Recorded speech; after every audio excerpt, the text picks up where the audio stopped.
Hey everyone, this is going to be my review of the MF8 plus Diane Pentahedron style puzzle. This is a 3-layer one. They do have a whole bunch of different types, including the crazy circle ones, as well as a 5-layer version. But I just went ahead and got the standard 3-layer one.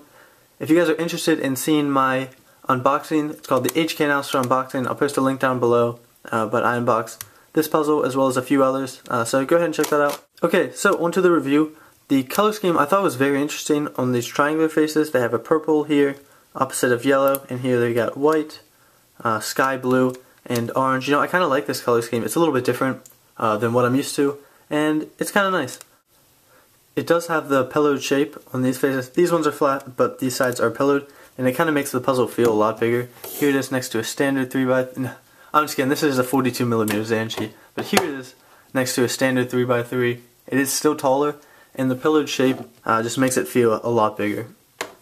The turning quality, you know, it's basically what we've come to expect from Diane MF8 puzzles. It turns really smooth. These flat cuts, as you can see, I can turn with just one finger, no problem, as well as this one. And these curved cuts, they're not quite as good, but I think it's because when they overlap here, they catch a little bit. But you see that piece overlaps a lot, but it's still really good, and I think that with lubrication and tensioning, it can turn just as good as a 3x3. Can even corner cut a little bit, you can see there. So it does handle misalignments pretty well, but like I said, with lubrication and proper tensioning, I think that it can turn really, really good. So when I ordered this puzzle, I wasn't quite sure what to expect, but MF8 and Diane did a great job with it. It turns well, and the solving was kind of interesting. It's like a cuboid more than a Rubik's Cube, because you have to make 180-degree turns this way, and you can make 120-degree turns this way. And so it solves more like something like a 2x3x3, for example. But I'm really enjoyed solving it. So I'm going to do a disassembly. I think that the mechanism is definitely worth showing. So in order to do that, you can just pop this off, and then you see a screw there, and you can just go ahead and take that out.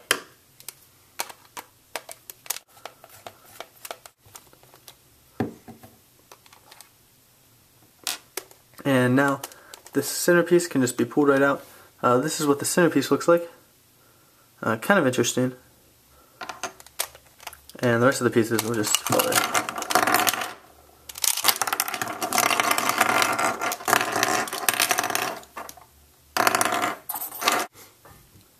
So here is the core. They use a special 5-armed core. So you have 1, 2, 3, 4, 5.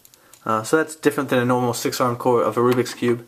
And you have 3 unique type of pieces. You have this corner piece, and here's the inside. You have this type of edge piece, which goes in the middle layer, and then you have this type of edge piece here, which goes up to the top layer.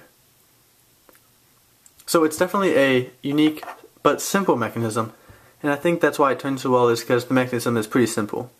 So I'm going to go ahead and put it back together.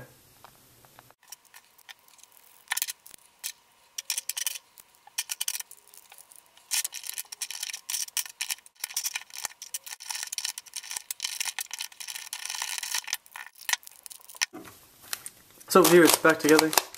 So definitely an interesting mechanism, you know. It's uses a special type of core and kind of unique style pieces. So I would definitely recommend this puzzle to someone who likes to solve cuboids. I really enjoyed solving it and learning how to solve it, and it was kind of like a Megaminx in the way that you had to modify 3x3 algorithms. But for this puzzle, I had to modify my 2x3x3 algorithms to be able to solve this. So I really thought it was kind of fun, simple puzzle to learn how to solve. So that's all for this review. Thank you guys for watching, and I will see you on my next video.